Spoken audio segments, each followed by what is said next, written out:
ሰላም ጤና ይስጥልኝ ውድና የተከበራችሁ አድማጭ ተመልካቾቻችን በያላችሁበት የዓለም ዳርቻ ሰላማችሁ ይብዛልኝ። ለዛሬ የተመረጡ አዳዲስና ትኩስ መረጃዎችን ወደ እናንተ የምናደርስ ይሆናል።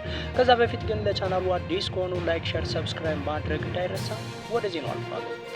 አሜሪካና እስራኤል በኢራን ላይ ምን አይነት የሳይበር ጥቃቶች ፈጸሙ? እንዲሁም ኢራንስ ምን አይነት የሳይበር ጥቃቶችን ተከላከለች እንዲሁም ፈጸመች የሚለውን አንድ ላይ የምናይ ይሆናል። ወታደራዊ ጥቃት የመፈጸም ኃይልን የተመለከቱ ውይይቶች የሚነሱባቸው ወቅቶች አሜሪካና እስራኤል እንዴት ኢራንን እያጠቁ እንደሆኑ በምስል ጭምር ከማሳየት ወደ ኋላ አይሉም። በባለሙያ የተዘጋጁ ፎቶዎችና ቪዲዮዎችን የሚጠቀመው የአሜሪካ ማዕከላዊ እዝ ጥቅም ላይ እየዋሉ ያሉ መሳሪያ የጀትና የመርከብ አይነቶችን የሚያሳዩ ልጥፎችን በየአጭሩ ሰዓት ልዩነት ማህበራዊ ሚዲያ ላይ ይለጥፋሉ። አሜሪካና እስራኤል በበይነ መረብ ሳይበር ምህዳሩ ላይ እየተካሄደ ያለውን ነገር ለማሳየት ግን ይህንን ያህል ፍላጎት ያላቸው አይመስልም። ለሰዓታት የሚቆዩት ጋዜጣዊ መግለጫዎች፣ በባለስልጣናት ንግግሮች እንዲሁም በበርካታዎች የማህበራዊ ሚዲያ ልጥፎች ላይ የሳይበር ዘመቻን በተመለከተ ገለጻ የለም ማለት ይቻላል።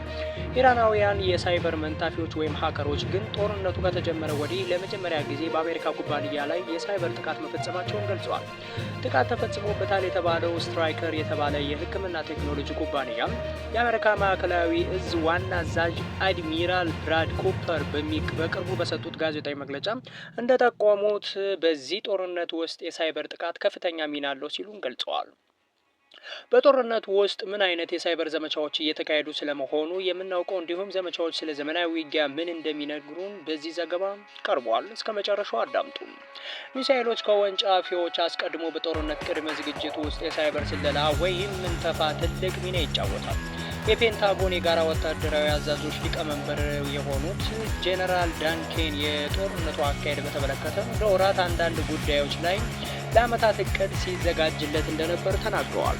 ጥቃቱ የሚፈጸምባቸውን የኢላማዎች ስብስብ መለየት የእቅዱ አካልም እንደነበርም ጋዜጣዊ መግለጫ ላይ አብራርተዋል። የጥቃት እቅድ ከመዘጋጀቱ አስቀድሞ የአሜሪካና የእስራኤል የሳይበር መንታፊዎች ወሳኝ መሆናቸውን የኢራን የኮምፒውተር ኔትወርኮች ውስጥ ሰርገው ገብተው ሊሆን ይችላል። ከአየር መከላከያና ወታደራዊ ኮሚኒኬሽን ጀርባ ያሉ የኮምፒውተር ኔትወርኮች የሳይበር መንታፊዎች ወይም ሀከሮች ዋነኛ ኢላማ መሆናቸው አይቀሬ ነው። የብሪታንያ የፋይናንሻል ታይምስ ጋዜጣ ስማቸው ያልተጠቀሰ ምንጮችን ዋቢ አድርጎ ያወጣው ዘገባ እንደሚያሳየውም እስራኤል ግዙፍ የክትትል መረብ ለመገንባት እንደሚያስችላት በኢራን ጎዳናዎች የሚገኙ የደህንነትና የትራፊክ ካሜራዎችን ጠልፋ ነበር።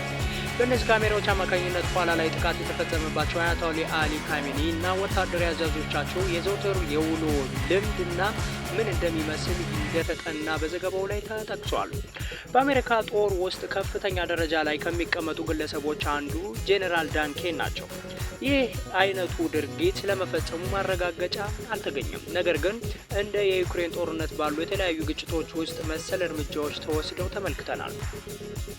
የአሜሪካ መከላከያ ሚኒስትር ፒት ሄግስቴንም በቅርቡ በተሰጠ ጋዜጣዊ መግለጫ ላይ የኢራን ጦር አባላት መቀናጀትና ቀጣይነት ያለው ጥቃት መፈጸም ቀርቶ መነጋገሪያ ወይም ግንኙነት መፍጠር አይችሉም ነበር በማለት በኩራት ሲናገሩ ተደምጧል። ይህ አስተያየት ፕሬዚዳንት ትራምፕ የቬንዙዌላዋን ፕሬዚዳንት ኒኮላስ ማዱሮን በአጋራቸው ስለወሰዱበት ዘመቻ ስኬት ከተናገሯቸው ቃላት ጋር ይመሳሰላል። በተጨማሪም እስራኤል በአዲስ አበባ የተባለውንና ከ5 ሚሊዮን ብር በላይ በሆኑ ሰዎች ላይ ዳውንሎድ የተደረገውን ታዋቂውን የኢራን የጸሎት ሰዓት መሙያም አፕሊኬሽን ጠልፋለች የሚል ክስ ይቀርብባታል። የሰው ሰራሽ አስተውሎት ኤአይ መገልገያዎችን በከፍተኛ ደረጃ ጥቅም ላይ እየዋሉ ሊሆን እንደሚችል ይገመታል። ይህንን በተመለከተም ፍንጭ የተገኘውን ስራ ላይ የተመለከቷቸውን መኮንኖች ሲያመሰግኑ ከነበሩት የመከላከያ ሚኒስትሩ ሄግስተን ነው። በሳይበር ዓለም ውስጥ ላይ ብዙውን ጊዜ አንድ እርምጃን የመውሰድ አቅም ዋጋ የሚለካው ተቃራኒ ወገን ነገርየው እንዴት እንደሚሰራ በትክክል አለማወቁ ላይ ነው ሲሉ ባለሙያው ያክላሉ።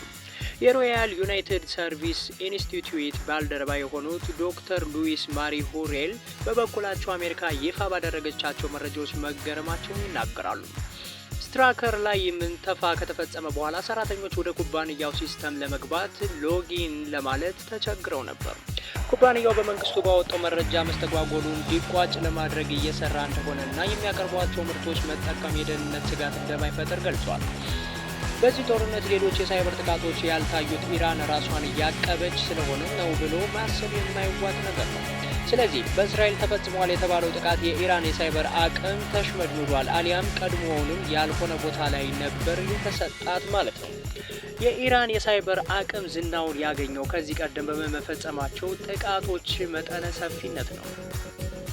ከነዚህ ጥቃቶች አንዱ በአውሮፓውያኑ 2012 ላይ ንብረትነቱ የተቀናጀ የሳውዲ አረቢያ በሆነው ግዙፍ አራምኮ የነዳጅ ኩባንያ ላይ የተፈጸመው ነው። በዋይፐር ማልዌር አማካኝነት በተፈጸመው ጥቃት የተነሳ 30,000 ኮምፒውተሮች ከጥቅም ውጭ ሆነዋል። ሃንዳላ የተባለው ከኢራን ጋር ግንኙነት ያለው የጠላፊዎች ቡድን ከአሜሪካው የሜዲካል ቴክኖሎጂ ኩባንያ ስትራይከር ላይ የተፈጸመውን የዋይፐር ሜልዌር ጥቃት እንደሆነ ተዘግቧል። ኢራን ከዋይፐር ጥቃቶች በተጨማሪ ወሳኝ ብሔራዊ መሰረተ ልማቶች ላይ አካላዊ ጉዳት ለማድረስ ትሞክራለች የሚል ክስ ይቀርብባታል።